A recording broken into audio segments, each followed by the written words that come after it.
Okay, so I want to make sure that everyone understands what we're doing and why we're doing it for the Lassiter's tool for clinical review. The actual tool is being used for simulation, and what we're using it for is to basically demonstrate that you guys are growing through beeps. We don't have anything that shows progression, and that's the purpose of us implementing this tool. We are going to start it in nursing 2. You'll have it done once in nursing 2, once in nursing 3, and once in nursing 4.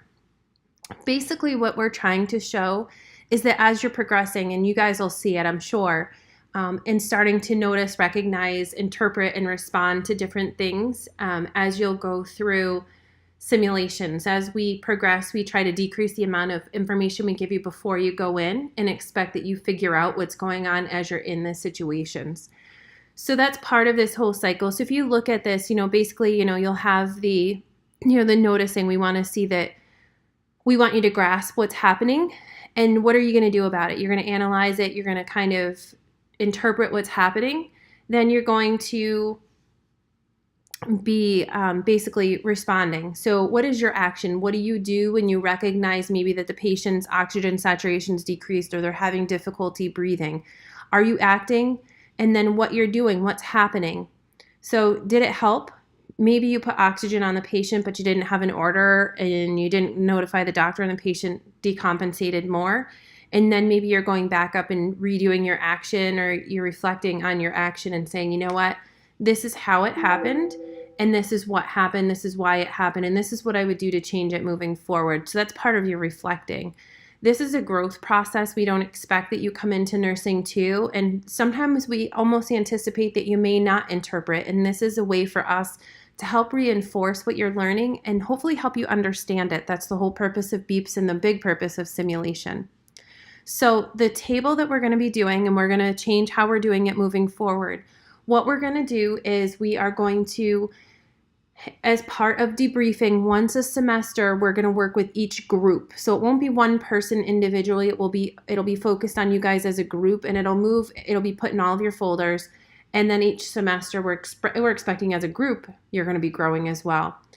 So your focused observation as a group, you're going to look at it and you're going to say, in the beginning, we absolutely are going to say you're probably going to be a little bit confused by the situation and the amount of or kind of data. Maybe your observation's not very organized, which, it's not always in the beginning.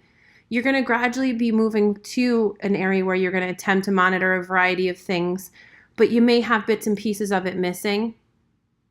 We don't expect that you even get to the accomplished section until maybe nursing 4. And honestly, that's something that you see someone go from accomplished into accomplished or exemplary more so after you get out into practice. You're not going to be an exemplary level on these charts. If you were, you would be teaching us, because many of us are working on some of these areas, and we're not always going to be exemplary if you were to put us in these situations either. So we just want to make it clear that we don't expect it, and don't you be deflated if you don't have exemplary. We're just trying to show that by the time you guys graduate from the program and you get to nursing 4, that you're at least in this developing and starting to move towards accomplished. That is all we are expecting. We are hoping you guys are showing in the beginning area, because if you're not, you should be in nursing 4 when you're in nursing 2 and going into the beginning to developing as you go into nursing 3. So what I want you guys to do is, to just kind of look through these and look at what the expectations are. So a lot of times deviations from expected patterns, you will tend to focus on smaller things and possibly miss some opportunities. As you start to progress in the program, you'll start to identify obvious patterns, maybe missing some important information or not making one call.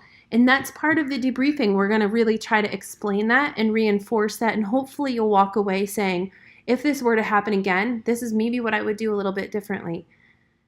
Information seeking, again, oftentimes it's not quite as effective because you're not going to know exactly what you're looking for.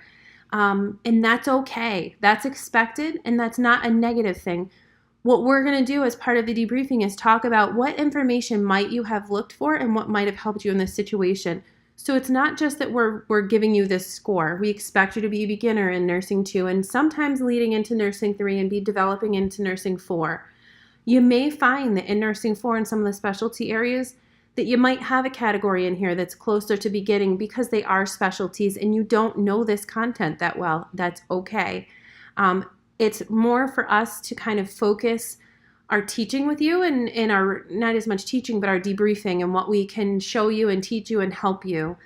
You're prioritizing again, you know, whether you're having difficulty focusing on what's the key areas, or you're going to start prioritize, but we don't expect that you're going to focus on every bit of relevant information and that you're explaining every bit of data that's pertinent to the patient's condition. Obviously, there are some of these areas that you might be closer to exemplary on a week or two, but we wouldn't obviously expect it to be in all areas. You might have a week where you guys do awesome. Everybody's, you know, delegates, everyone assesses, everything's reassured, and you guys are calm, confident, everything, and you get an exemplary one area. That's great. But do we expect that? Absolutely not. Sometimes, and most often in the beginning, you're going to feel disorganized. You might get a little bit anxious, and that's okay. It's a normal thing, and we expect that. So again, we just want you to kind of take a look at this, and I'm not going to go through every single area, but just go through and take a look, because we are going to start using these on designated simulations moving forward so that everybody has one of these in Nursing 2, Nursing 3, and Nursing 4 within a group. So again, this isn't just, hey, we're looking at you and just you. We're looking at your whole group, and we're going to basically look and see how everyone is doing. So again, evaluation, self-analysis, which is really important. We want you guys coming in and saying, hey, you know what? I could have done this. I could have done that. And recognize areas where you can grow. You should be doing that far into your career. All of us still do it. So it's a great thing. And then commitment to improvement. Again, how are you going to improve? What are you going to do? So take a look at this. We are going to start implementing it in the next few weeks. And wanted to make sure that you guys were aware of what it was as we sit down to talk about it. Have a great day.